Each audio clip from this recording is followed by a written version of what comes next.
Good morning, folks. Welcome to That's My Farm. I'm Jim Schroyer, your host, and we're in luck because actually we've got a treat for you.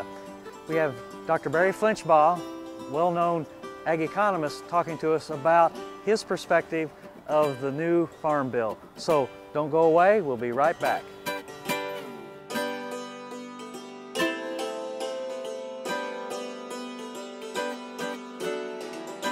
Closed captioning brought to you by Kansas Soybean Commission. The Soybean Checkoff, progress, powered by Kansas farmers. That's My Farm is brought to you in part by Tallgrass Commodities, big enough to serve, small enough to care. Good morning, folks. Welcome to That's My Farm. I'm Jim Schroyer, your host, and today we're in luck because we have Dr. Barry Flinchbaugh with us, a renowned ag economist. At least that's what you told me earlier. Oh, is that it? All right. So Barry, what's this deal about in the new Farm Bill about taking food stamps, nutrition out of the Farm Bill? Well, it's an ideological battle. It's a partisan battle. It goes way back. People question, why would you put foods and nutrition programs in a Farm Bill? Right, right. Farm Bill is to be conservation, commodity programs, trade, credit, etc. Why would you put foods and nutrition programs in there? And of course, foods and nutrition programs represent about 82% of USDA's budget. So we're talking about real dollars.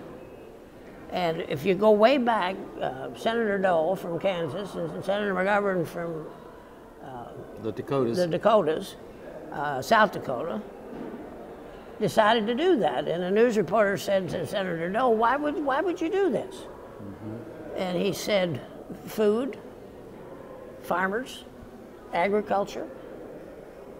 There is a connection, isn't there? And that connection is every bit as strong today as it was then. But it's become political football? Political football, left and right, right wing versus left wing. I think you can add nuts to that. Left wing nuts. Wing nuts, yes, and yes. Right wing nuts, right. And there's 400 urban districts in the House, mm-hmm. U.S. House. There's 35 rural. Need I say any more? Yeah. You know, who needs who? Right. And there has to be a reason for urban congressmen to vote for farm bills. Right. And with food stamps in there, they have no choice. But this has all become part of this ideological battle, and as I've said many times, it's time for a good dose of moderation.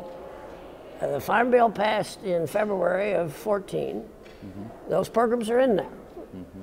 And people think, well, it's settled. Well, it's not settled because food stamps, for example, is an annual appropriation, requires an annual appropriation. So when we do the budget every year, that's going to come back up.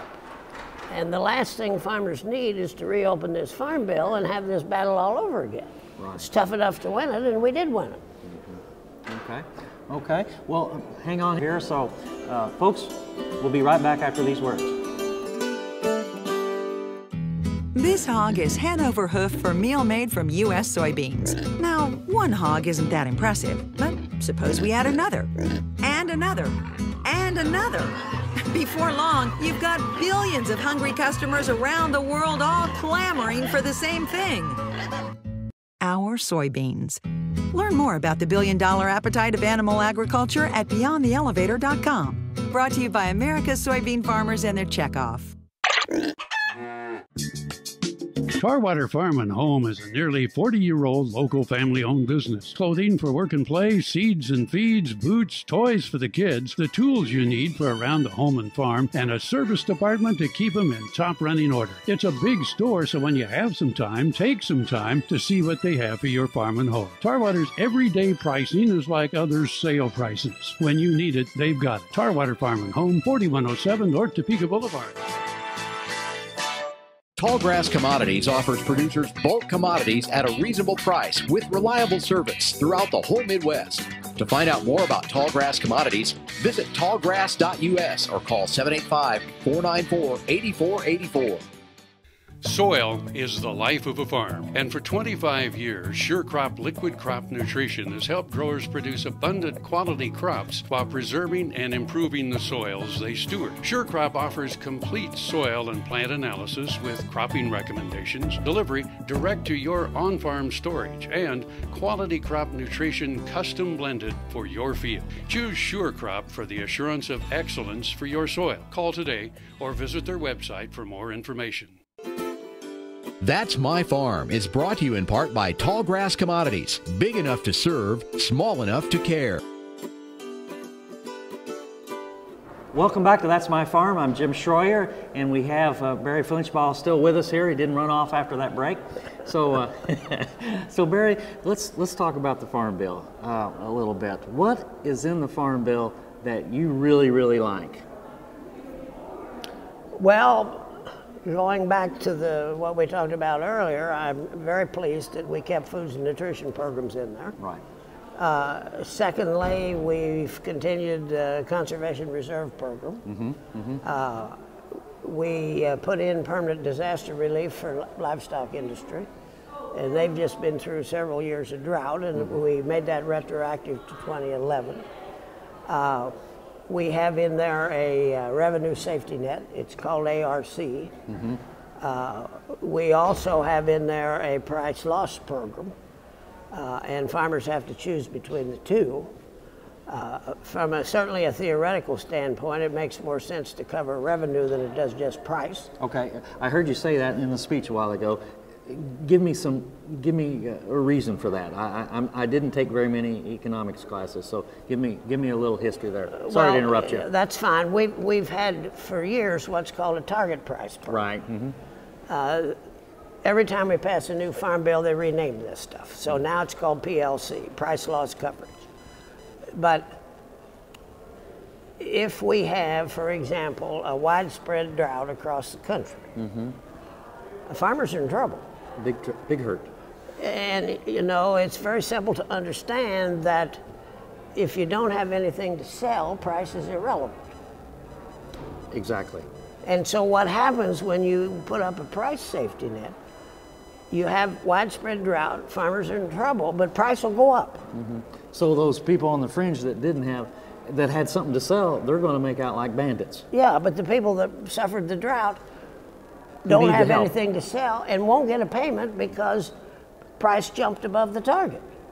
Right. Now you go the other side, we have record crop across the country. Farmers have something to sell, they'll make some money.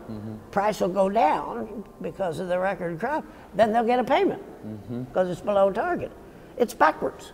Right, okay. So if you do revenue, you have price times quantity sold. Okay. That's much more realistic. Yeah, okay, I buy that. It's pretty simple. Oh yeah, it is. An agronomist here, I almost understand it. So I'm sorry I interrupted you. So That's continue on your thoughts on positive things. Well, the overall approach is moving us away from the traditional commodity programs and more towards risk management programs like crop insurance. Okay. And that's a step in the right direction. This bill clearly preserved and enhanced crop insurance.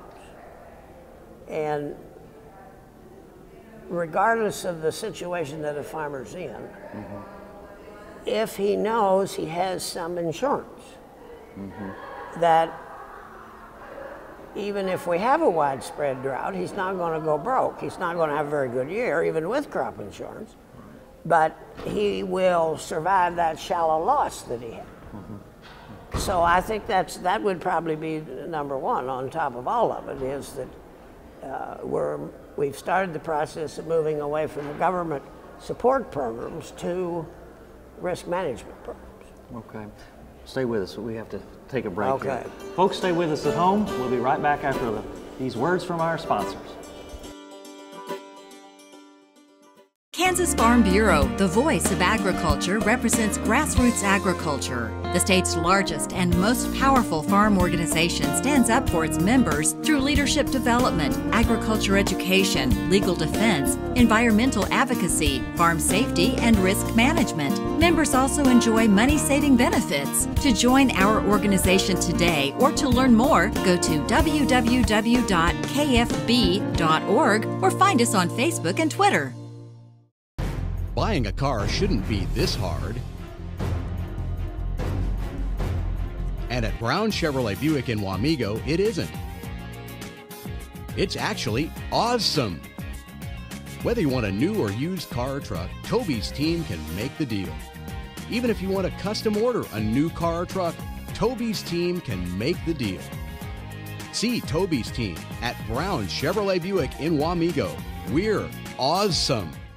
Hello friends, I'm Ernie Rodina. And I'm Dawn Dawson with the Better Horses Radio Show. For over 9 years, we've been bringing the Better Horses Radio Show to markets all across the Midwest. We talk about God, lots about horses. We talk about cows, we talk about horse health, we talk to top trainers, and we even talk about Roy Rogers. We're having a blast with Better Horses Radio Show and would love to take it to a market near you. So visit our website at betterhorsesradio.com and let us or your local radio station know you'd like to hear it in your area. The Better Horses Radio Show is unbelievable.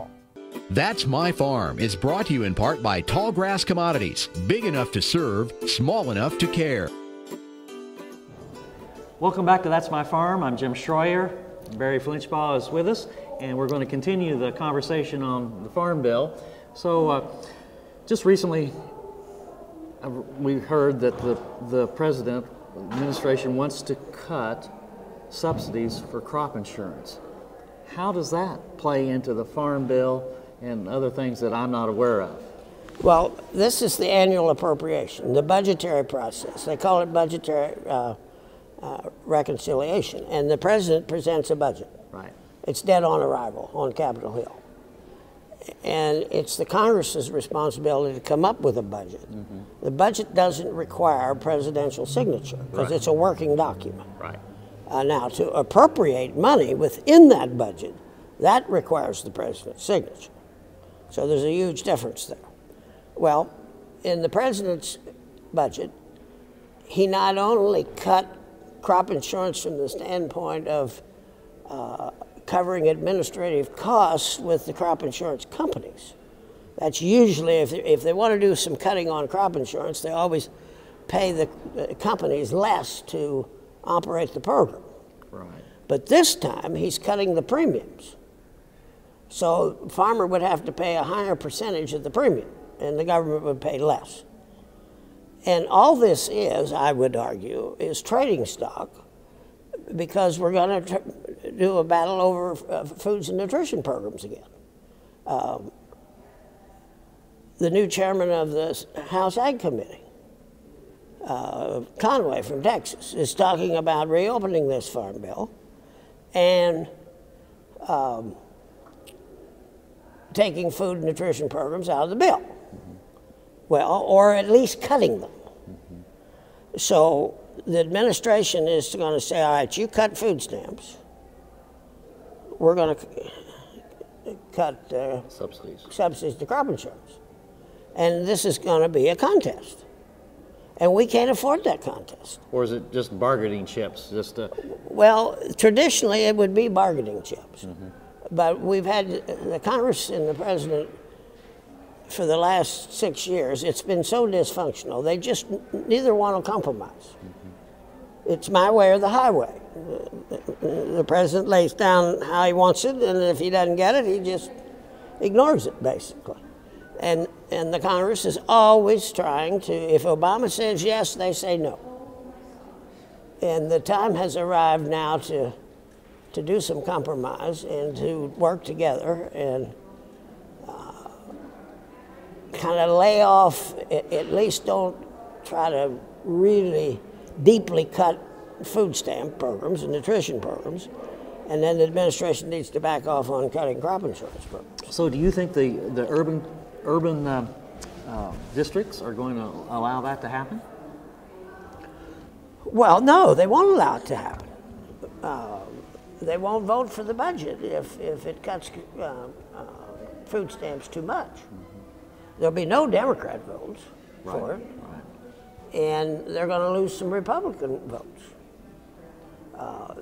This is too much of a witch hunt. It's based on ideology, not on a functioning government. And, you know, if you want to be an ideologue, that's easy because you don't have to think. It's all there in the doctrine. As I said earlier today, which I got a few eyebrows raised when I said that. So facts are facts. Barry, hang on here. We got to take a break. And folks, stay with us. We'll be right back after these words.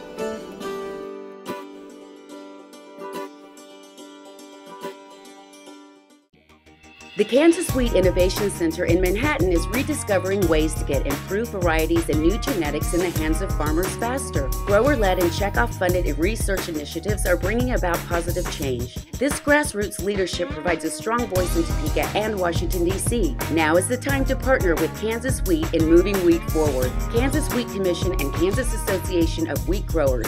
Farmers investing in their future and yours. Log on to rediscoverwheat.org. American innovation is being driven in places you might not expect by people like Brent Hayek, an Oklahoma family farmer, who recently set a world land speed record in a Ford Super Duty pickup truck powered by renewable B20 biodiesel. Advanced performance is here, now, putting America on the fast track to more jobs and energy independence. Biodiesel, America's advanced biofuel.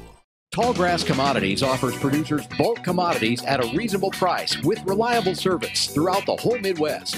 To find out more about Tallgrass Commodities, visit tallgrass.us or call 785-494-8484. That's My Farm is brought to you in part by Tallgrass Commodities, big enough to serve, small enough to care. Welcome back to That's My Farm, and we have Barry Flinchbaugh still with us. And Barry, we talked about the positives of the Farm Bill. Let's talk a little bit about the negatives. Some of what people are kind of pulling their hair out and arguing about. Well, the big negative is that we lost what's popularly known as the direct payment. It was put in the '96 Farm Bill. It's a direct decoupled fixed payment. Farmers can rely on it. They get it regardless of what happens to revenue or price, etc. But that goes into what you were talking about a second ago about revenues versus target prices, right? Yes. Okay. Yes.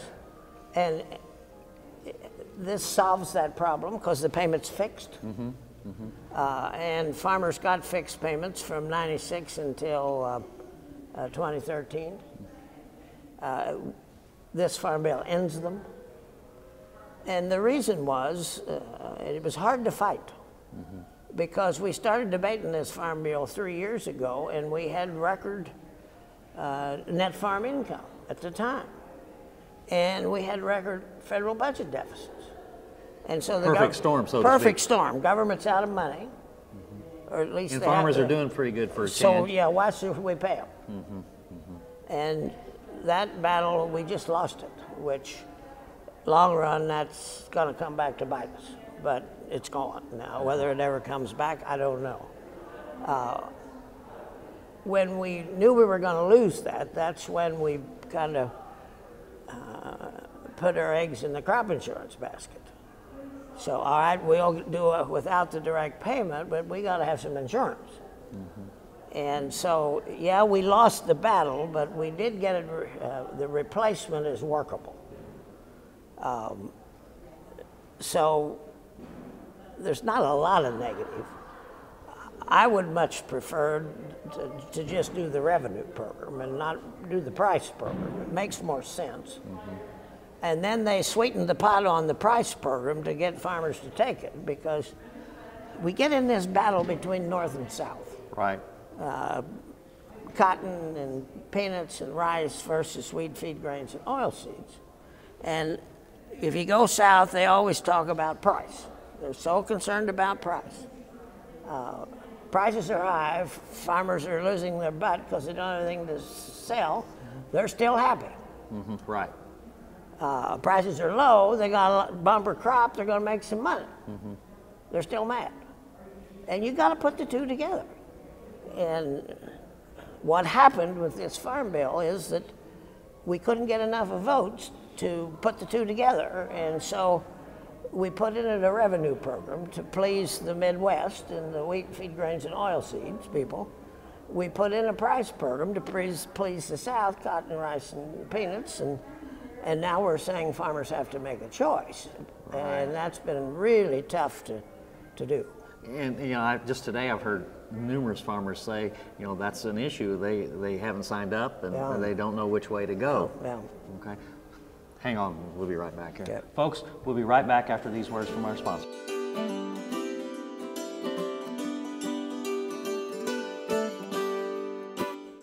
I'm Dr. Frank Lyons, a physician here at Kansas Regenerative Medicine Center. As one of the only standalone stem cell centers in the U.S., we use your stem cells as therapy for arthritis and some autoimmune diseases. I'm Dr. Andrew Pope. Here at Kansas Regenerative Medicine Center, utilizing the latest technology under strict protocols, we're able to harvest your stem cells from your own fat to treat a variety of medical conditions.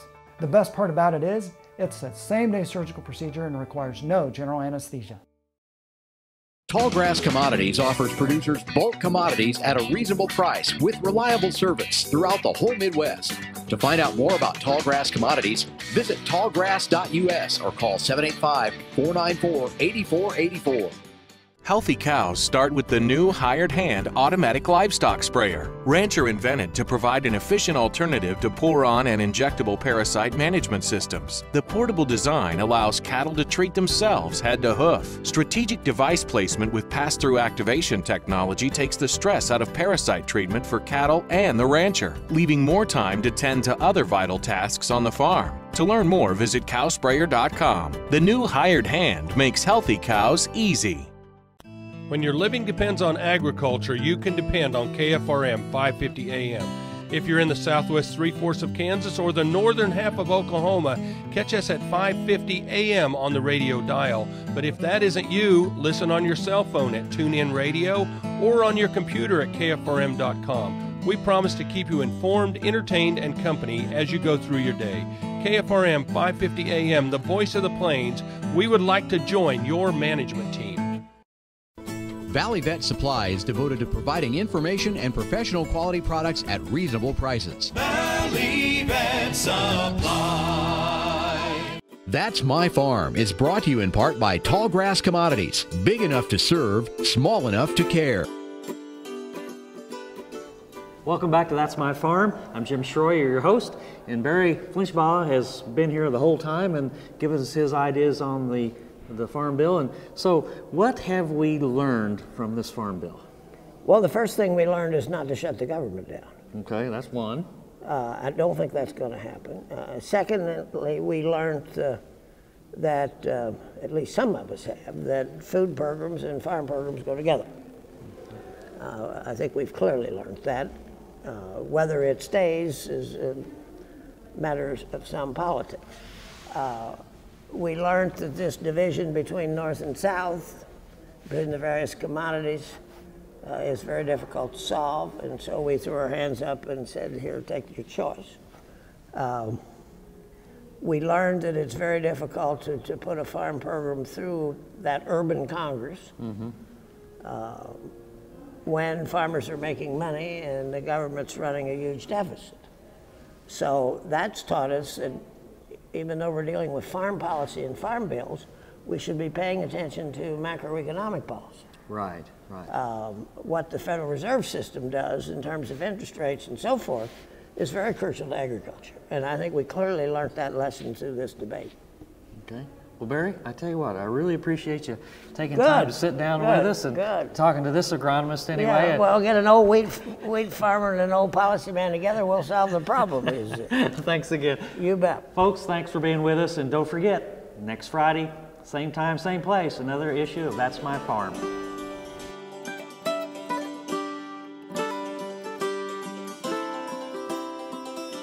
Closed captioning brought to you by Kansas Soybean Commission. The Soybean Checkoff, progress, powered by Kansas farmers.